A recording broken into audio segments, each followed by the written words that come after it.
ಕಲ್ಲಕ್ಕೆ ತಲೆ ಕೊಟ್ಕೊಂಡು ಹಿಂಗೆ ಮಲ್ಕೊಳ್ಳೋರು. 90 ವರ್ಷದಲ್ಲೂ ಅವರು ನಮ್ಮ ಅಜ್ಜಿ 104-105 ವರ್ಷನೂ ಬದುಕಿದ್ರು. ಅದಕ್ಕೆ ತಲೆ ಕೊಟ್ಕೊಂಡು ಮಲ್ಕೊಂಡಿದ್ದು. ಯಾವತ್ತೂ ನನಗೆ ಕತ್ತು ನೋವು ಅಂತ ಹೇಳಿಲ್ಲ.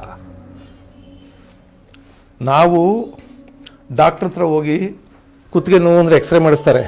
ಒಂದ್ಸಲ ನಿಮ್ಮ ದಿಮ್ ತೊಗೊಂಬಂದು ನೋಡೋಣ ಅಂತಾರೆ ಡಾಕ್ಟ್ರ್ ಹತ್ರ ದಿಮ್ ತೊಗೊಂಡೋಗಿ ತೋರಿಸ್ಬೇಕು ನಾವು. ಆಮೇಲೆ ಡಾಕ್ಟ್ರು ನಿಮ್ಗೆ ಈ ದಿಂಬು ಆಗಲ್ಲ, ನಾನು ಬೇರೆ ದಿಂಬು ಪ್ರಿಸ್ಕ್ರೈಬ್ ಮಾಡಿಕೊಡ್ತೀನಿ, ಆ ದಿಂಬು ತಗೊಳ್ಳಿ ಅಂತಾನೆ. ನಾವು ಆ ದಿಂಬು ಹಾಕೋತೀವಿ.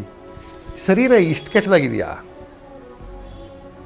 ನಾವು ಈ ಶರೀರನ ತನ್ನ ಪಾಡಿಗೆ ತಾನು ಬದುಕಕ್ಕೆ ಬಿಟ್ಟಿಲ್ಲ. ನಾವು ಸಹಜ ವಾತಾವರಣದಲ್ಲಿ ಬದುಕಕ್ಕೆ ಬಿಟ್ಟಿಲ್ಲ. ಎತ್ತಿನ ಗಾಡಿ ಈ ಮುಂದ್ಗಡೆ ತಿಕ್ಕಡಿ ಅಂತ ಇರುತ್ತೆ, ಆ ತಿಕ್ಕಡಿ ಮೇಲೆ ಮಲ್ಕೊಂಡು ಆನಂದವಾಗಿ ನಿದ್ದೆ ಮಾಡೋರು ನಾನು ಬೇಕಾದಷ್ಟು ಜನ ನೋಡಿದ್ದೀನಿ. ಓದದ್ದು ಆ ಗದ್ದೆ ತೇವ್ರಿಗೆ ತಲೆ ಕೊಟ್ಕೊಂಡು ನೆಮ್ಮದಿಯಾಗಿ ಮಲಗಿರೋರು ನೋಡಿದ್ದೀನಿ. ಏನೂ ಆಯ್ತಿರ್ಲಿಲ್ಲ. ಜಮೀನ್ ಹತ್ರಕ್ಕೆ ಊಟ ತಗೊಂಡು ಬರೋರು. ಊಟ ತಗೊಂಡ್ಬಂದಾಗ ಅಲ್ಲೇ ಕೂತ್ಕೊಂಡು ಅಲ್ಲೆಲ್ಲೆಲ್ಲೋ ಅಲ್ಲೇ ಪಕ್ಕದಲ್ಲಿ ಆಚೆ ಕಡೆ ತಿಪ್ಪೆ ಇರೋದು, ಈ ಕಡೆ ಇನ್ನೇನೋ ಹಾಕಿರೋರು, ಅಲ್ಲೆಲ್ಲ ಕೂತ್ಕೊಂಡು ಊಟ ಮಾಡಿದ್ದೀವಿ. ಏನೂ ಆಗ್ತಿರ್ಲಿಲ್ಲ. Such A wonderful body it is. ಅಂತ ಒಳ್ಳೆ ಶರೀರ ಇದು. ಈಗ ಅದೇನು ಬಿಸ್ಲೇರಿ ಕುಡಿಯೋನು ಕಿನ್ಲೆ ಕುಡಿದ್ಬಿಟ್ರೆ ನೆಗಡಿ ಆಯ್ತದ. ಈಗ ಅದೇ ಬ್ರ್ಯಾಂಡ್ ಕುಡಿಬೇಕು. ಬ್ರ್ಯಾಂಡ್ ಚೇಂಜ್ ಮಾಡಿದ್ರೆ ನೆಗಡಿ ಆಗುತ್ತೆ. ಈಗ ಆ ಸ್ಥಿತಿಗೆ ಬಂದು ಇಟ್ಕೊಂಡಿದ್ದೀವಿ ಶರೀರನ.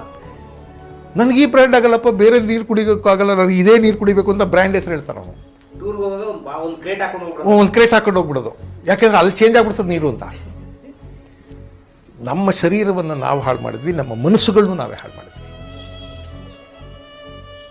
ನಮ್ಮ ಮನಸ್ಸಿನಲ್ಲಿ ಬೇರೆಯವ್ರ ಜಾಗನೇ ಇಲ್ಲ. ಇನ್ನು ಮುಂದಿನ ಇನ್ನೂ ಕೆಟ್ಟ ದಿನಗಳು ಬರ್ತವೆ ಪರಮೇಶ್. ಅವ್ರ ಮಕ್ಕಳ ಮರಿಗೂ ಜಾಗ ಇರೋದಿಲ್ಲ, ಬರೀ ಅವರೇ ಕೂತ್ಕೊಂಡಿರ್ತಾರೆ. ನಾನು ಬದುಕಬೇಕು, ನಂದು ಲೈಫ್, ನಾನು ಸಂಪಾದನೆ ಮಾಡಿದ್ದೀನಿ, ನಾನು ಎಂಜಾಯ್ ಮಾಡಬೇಕು ಹಂಗೆ ಶುರು ಆಗುತ್ತೆ. ಒಂದು ಕತೆ ಹೇಳ್ತೀನಿ ನಿಮಗೆ. ಒಂದು ಗುಡಿಸ್ಲು, ಎಲ್ಲೋ ಒಂಟಿ ಗುಡಿಸ್ಲದು. ಮಳೆ ಬರ್ತಾ ಇರುತ್ತೆ. ಗಂಡ ಹೆಂಡತಿ ಇಬ್ಬರು ಮಲಗಿರ್ತಾರೆ. ಮಳೆಯಲ್ಲಿ ಯಾರೋ ಬಂದು ಬಾಗಿಲು ತಟ್ತಾರೆ. ಅಪ್ಪ ಮಳೆ, ನಾವೊಂದು 2 ಆಳಿದ್ದೀವಿ, ಒಳಗೆ ಜಾಗ ಕೊಡ್ರಿ ಅಂತ. ಪಾಪ ಚಿಕ್ಕ ಗುಡಿಸ್ಲು. ಗಂಡ ಅವನ ಹೆಂಡತಿ ಹೇಳ್ತಾನೆ, ಬಾಗಿಲು ತೆಗಿ. ಯಾರೋ ಇಬ್ಬರು ಪಾಪ ಮಳೆಯಲ್ಲಿ ನೆನೀತಾ ಇದ್ರಂತೆ, ಬರಲಿ. ಅವರು ಬರ್ತಾರೆ. ಬಂದೆಲ್ಲ ಮಲಗಿದ್ದವರು ಕೂತ್ಕೋತಾರೆ. ಇವರಿಬ್ಬರು ಮಲಗಿರ್ತಾರೆ, ಈಗ ಕೂತ್ಕೊಳ್ಳೋಕೆ ಜಾಗ ಆಗುತ್ತೆ. ಸ್ವಲ್ಪ ಹೊತ್ತಾಗುತ್ತೆ, ಇನ್ನಿಬ್ಬರು ಬರ್ತಾರೆ. ಅಪ್ಪ ಸಿಕ್ಕಾಪಟ್ಟೆ ಮಳೆ, ತಣ್ಣ ಗಾಳಿ ಬೀಸ್ತದೆ, ಒಂಚೂರು ಜಾಗ ಕೊಟ್ಟಿರ ಅಂತ. ನಾವೇ ಕೂತಿದ್ದೀವಿ. ಆಗ ಅವ್ರ ಹೆಂಡತಿ ಹೇಳ್ತಾಳಲ್ಲ, ನಾವೇ ಕೂತಿದ್ದೀವಿ, ಅವ್ರು ಬಂದರೆ ಎಲ್ಲಿ ಜಾಗ ಐತೆ ಅಂತ. ಗಂಡ ಹೇಳ್ತಾನೆ, ನೋಡು ಕೂತಿರೋರು ನಿಂತ್ಕೊಳ್ಳೋಣ ಅಷ್ಟೇ, ಬಾಗಿಲು ತೆಗಿತಾರೆ. ಅವ್ರು ಒಳಗೆ ಬರ್ತಾರೆ. ಇನ್ನು ಸ್ವಲ್ಪ ಹೊತ್ತಾದ್ಮೇಲೆ 2 ಆಳು ಬರ್ತಾರೆ. ಅವ್ರು ಬರುವಾಗ ಒಂದು ಹಸು ಹೊಡ್ಕೊಂಬಂದಿರ್ತಾರೆ. ನಮ್ದೊಂದು ಹಸು ಅದೇ ಕಣಪ್ಪ, ಮಳೇಲಿ ನೆನ್ಬಿಡ್ತದೆ, ಅದು ತೆನೆ ಹಸು, ಅದಕ್ಕೆ ಒಂಚೂರು ಬಾಗಿಲು ತೆಗೀರಪ್ಪ. ತೆಗಿ ಬಾಗಿಲು ಅಂತ. ಅವ್ರು ನಿಂತಲ್ಲ, ನಾವೇ ನಿಂತಿದ್ದೀವಲ್ಲ. ಗಂಡ ಹೇಳ್ತಾನೆ, ನೋಡು ಬಡವ್ರ ಮನೆಯಲ್ಲಿ ಎಲ್ರಿಗೂ ಜಾಗ ಇರ್ತದೆ, ಶ್ರೀಮಂತರ ಮನೇಲಿ ಜಾಗ ಇರಲ್ಲ ಅಷ್ಟೇ. ಅರ್ಥ ಮಾಡ್ಕೊಳ್ಳಿ. ನಮ್ಮ ಮನೆ ದೊಡ್ಡವಾದ ಮೇಲೆ ಬೇರೆಯವ್ರಿಗೆ ಜಾಗ ಇಲ್ಲ. ನಮ್ಮ ಚಿಕ್ಕವಾಗಿದ್ದಾಗ ನೀವು ಹಳ್ಳಿ ಮನೆಗಳು ನೋಡಿ, ಸಣ್ಣ ಮನೆಗಳಲ್ಲೇ 20 ಜನ 30 ಜನ ಜೀವನ ಮಾಡಿದ್ರು. ಈಗ ದೊಡ್ಡ ಮನೆ ಕಟ್ಕೊಂಡಿರ್ತಾರೆ, 4 ಜನ ಇರ್ತಾರೆ, 5ನೇ ಅವ್ನು ಬಂದ್ಬಿಟ್ರೆ ಅವ್ನ ಜಾಗ ಅವ್ನೆಲ್ಲಿ ಮುಳುಗ್ಸೋದು ಅಂತ ಯೋಚನೆ ಮಾಡ್ತಿರ್ತಾರೆ. ಎಲ್ಲಿ ಇವ್ರಿಗೆ ಯಾವ ರೂಮ್ ಕೊಡೋದು, ಎಲ್ಲಿ ಮುಳುಗ್ಸೋದು, ಅವ್ರಿಗೆ ಅಲ್ಲಿದೆ, ಅಲ್ಲಿ ಟಾಯ್ಲೆಟ್ ಇಲ್ವಲ್ಲ, ಇಲ್ಲಿ ಇದಿಲ್ವಲ್ಲ ಅಂತ ಯೋಚನೆ ಮಾಡ್ತಿರ್ತಾರೆ.